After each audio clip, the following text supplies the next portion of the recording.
this way. We got this way. Okay. Run faster!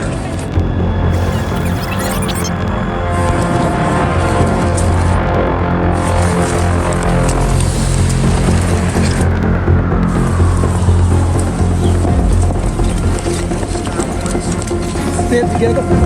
Did you ever witness what happened to your son, your attorney? How do you feel today?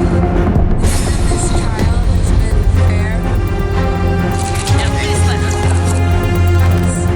Has it been? A multi-billion-dollar $32 billion bankruptcy. Sam Bankman-Fried is now in FBI custody, now heading to jail. A massive Alameda was making lots of money. He used that money for his personal benefit. people wondering where their money is. Ellison has taken the stand. She said that Sam directed me to commit these crimes. FTX.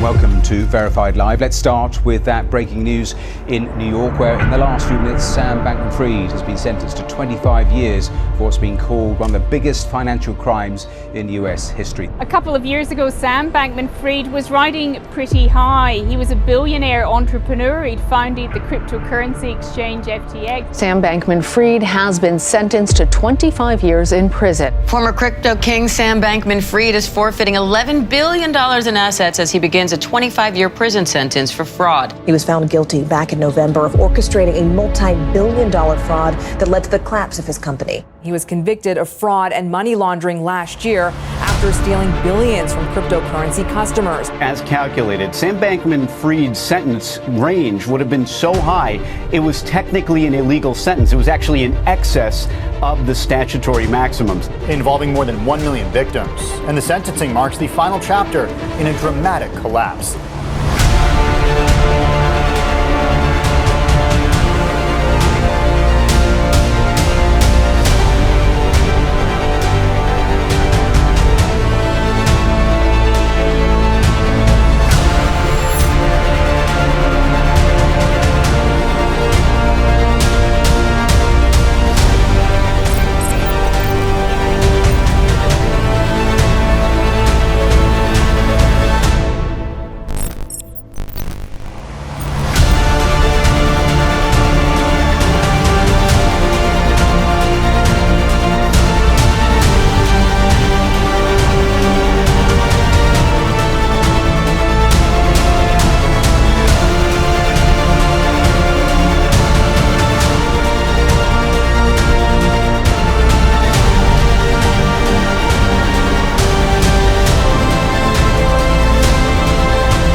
After the testimony of Caroline Ellison,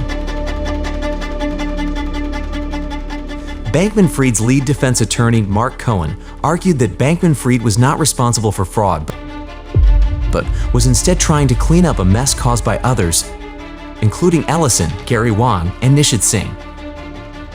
As a result of Ellison's testimony, U.S. District Judge Lewis Kaplan decided to send Bankman-Fried to the Brooklyn Metropolitan Detention Center jail, as he believed SBF had attempted to wrongly influence potential witnesses like Ellison. He attempted to tamper with witnesses at least twice. DOJ prosecutors had accused him of witness tampering. You can see the court. I want to make this news clear to our audience. I have a law degree, but I'm not a lawyer. I'd love to hear from anybody in the New York area. I would assume Sam Bankman-Fried could go to Rikers Island, going from his parents' house with an ankle monitor to a New York City jail, which could be Rikers Island.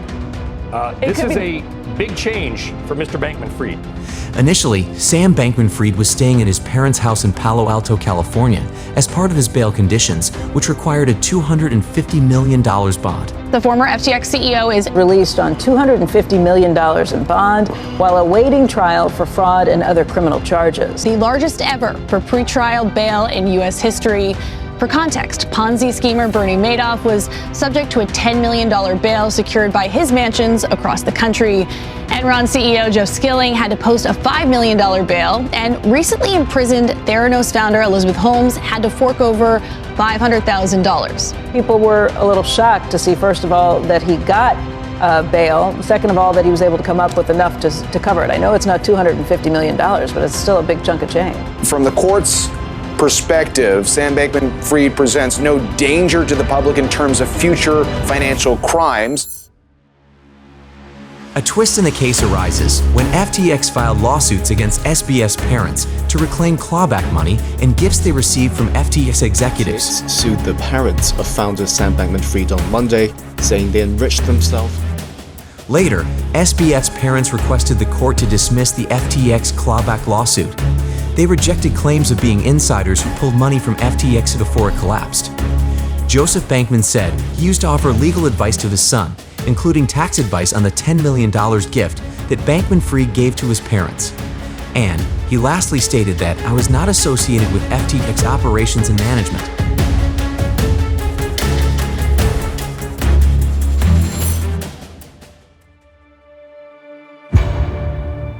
Further in this lawsuit, Carmen Simpson, a former New York police officer with a controversial past, claimed in a letter that SBF was subjected to hazing, harassment, and physical assaults more often than other inmates. Simpson suggested that SBF's substantial wealth made him a target for exploitation by other inmates. The letter also touches on SBF's social interactions within the detention center, mentioning a group photo with rapper and former gang member G. Locke. Later, court ordered the SBF defense attorney and the federal prosecutor to submit their final statement before 28 March.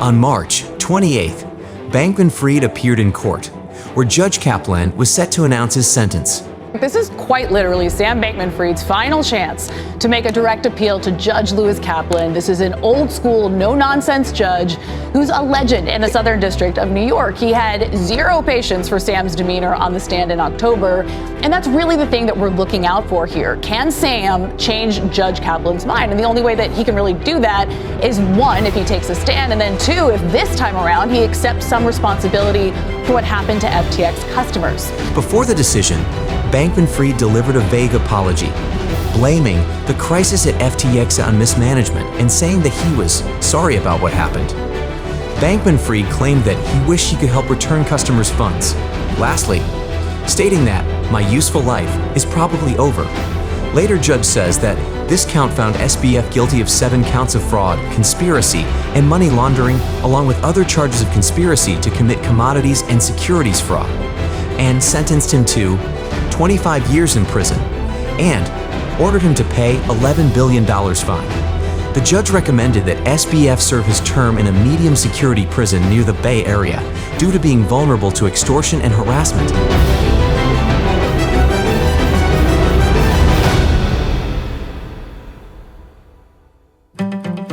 Now the SBF behind bars, the burning question arises. What will happen to the customers who lost their money in the FTX collapse? Well, Judge Kaplan found that FTX customers lost $8 billion, FTX equity investors lost $1.7 billion, and lenders to the Alameda research hedge fund Bankman-Fried founded lost $1.3 billion. He imposed an order for an $11 billion fine and authorized the government to use seized SBF assets to repay the victims. Well, this was all in the FTX saga, as fate has been served to the culprit and victims of this case by repaying their money.